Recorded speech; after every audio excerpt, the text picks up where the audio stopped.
สวัสดีครับท่านผู้ฟังที่เคารพทุกท่าน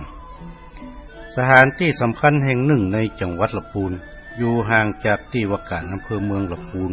ไปยังทิศตะวันออกประมาณ16กิโลเมตรบนยอดดอยจะมีบ่อน้ำบ่อหนึ่งห้องกันว่า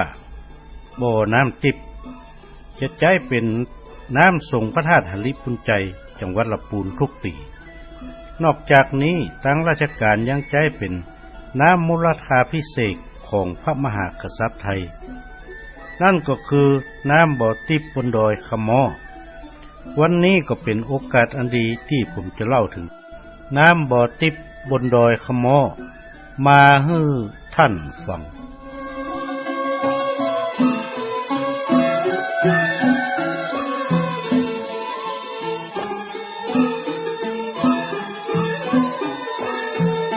ดอยขมอ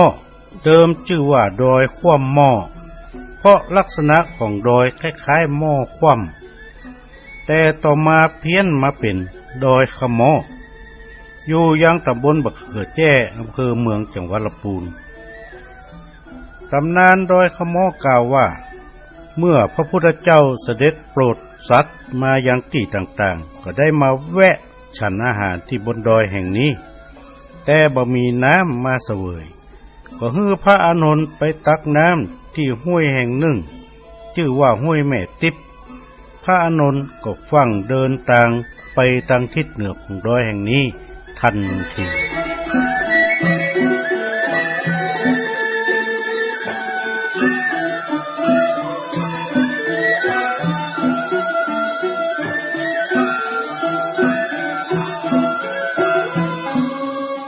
ห้วยแม่ติ๊บอยู่ทางทิศเหนือของดอยขมอไหลออกมาจากซอกเขาเป็นลำห้วยที่สำคัญอย่างยิ่งเพราะใช้ในการเกษตรของตำบลบักเขือแจ้กับตำบลบ้านกลางเสมือนเป็นสายเลือดเส้นใหญ่ที่หล่อเลี้ยงชีวิตในคนแถบนี้เมื่อพระอานนท์เดินทางไปถึงหมู่พญามารก็เนรมิตทื่อน้ำลำห้วยนั้นตีบตันพระอานนท์ก็บ่สามารถไปตักน้ำได้ก็จึงปิกมาเล่าให้พระพุทธเจ้าฟังพระองค์ก็ตรัสว่าพอเนอพระอานนท์ปลายหน้าลำน้ำห้วยนี้เขาจะห้องว่าห้วยแม่ตีบตั้งแต่นั้นต่อมาแม่น้ำนั้นก็เลยชื่อว่าน้ำแม่ตีบตามคำทำนายมาจนถึงทุกวันนี้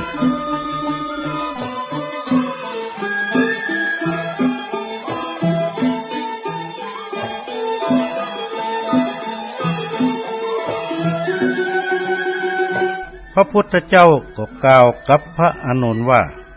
เมื่อไปทางเหนือบ่ได้ก็ลองไปทางใต้เสาะหาน้ำพอรอพระอานนท์ก็เอาบาตรเตียวไปทางใต้เพื่อจะไปตักน้ำก็ไปปะแม่น้ำแห่งหนึ่งซึ่งเป็นแม่น้ำใหญ่ยิ่งนักก็มีคนหลายคนมีม้าต่างงัวต่างรอท่าข้ามลายไปยังฝั่งตรงข้ามมากองพระอานนท์ไปถึงแม่น้ำนั้นน้ำก็ลดลงอย่างรวดเร็วตึงคนตึงม้าต่างงัวต่างก็ปากันข้ามลายทำให้น้ำขุ่นยิ่งนักพระอานนท์นั่งท่าเป็นมึนเป็นนานน้ำก็บ่ใส่จึงปิกไปมือเปล่า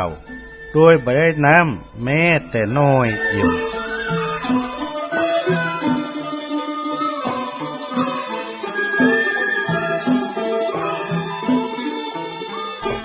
เมื่อมาถึงยังดอยขมอก็มาเล่าให้พระพุทธเจ้าฟังพระพุทธเจ้าก็กล่าวกับพระอานนท์ว่าพอเนอพระอานนท์เหตุเจ้าบ้านท่าข้ามแม่น้ำรอน้ำลดและเหตุพระอานนท์รอท่าให้แม่น้ำใสในปลายภาคหน้าเขาจะฮ้องแม่น้ำนี้ว่าแม่น้ำท่าด้วยเหตุนี้แม่น้ำดังกล่าวจึงได้ชื่อว่าแม่น้ำท่าและต่อมาก็เพี้ยนมาเป็นแม่น้ำทามาจนถึงปัจจุบัน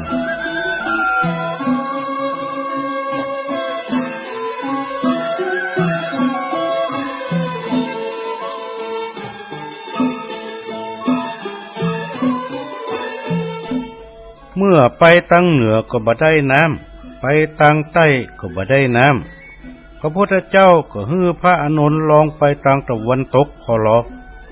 พระอานนท์ก็เดินทางไปทางตะวันตกปะหนองน้ำแห่งหนึ่งซึ่งอยู่ทางทิศนั้นของดอยขมอพญานาคที่รักษาหนองน้ำที่หั่น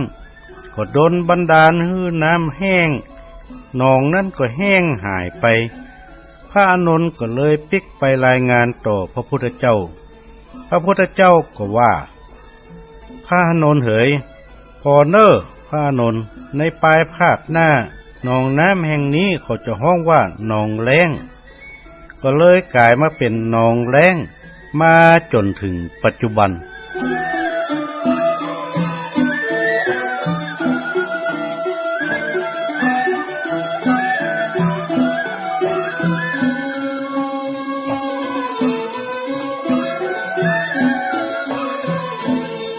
เมื่อไปทางใดก็บ่มีน้ำมาให้กิน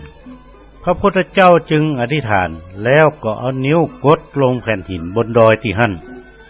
แผ่นหินก็ยุบลงเป็นบ่อลึกมีน้ำใสเย็นอยู่ในที่หั่นก็ได้เสวยน้ำสมดังใจแล้วก็กล่าวว่าพอเนอพระอานนท์หลังจากตถาคตนิพพานไปแล้วพระธาตุของตถาคตจักมาอยู่ยังเมืองหฤพุนใจแล้วต่อไปเขาก็จะเอาน้ำแห่งนี้ไปส่งพระธาตุของตถาคตก็จักมีในปลายหน้านี่แหละ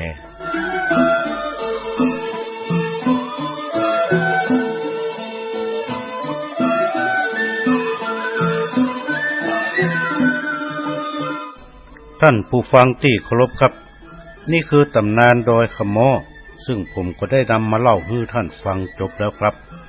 ก่อนจากกันในวันนี้ผมขอฝากข้าวก้อมให้ฟังคมเหลือหอกดาบฤทธิ์มากเหลือหลายกันปล่อยออกไปบ่ไหวก็เซิง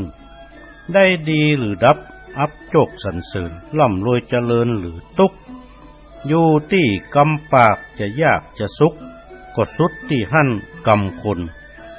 กันว่าจะอู้ฮื้อดูแห่งหุ่นเหตุการณ์ล่างบนเดียวคนจะเมา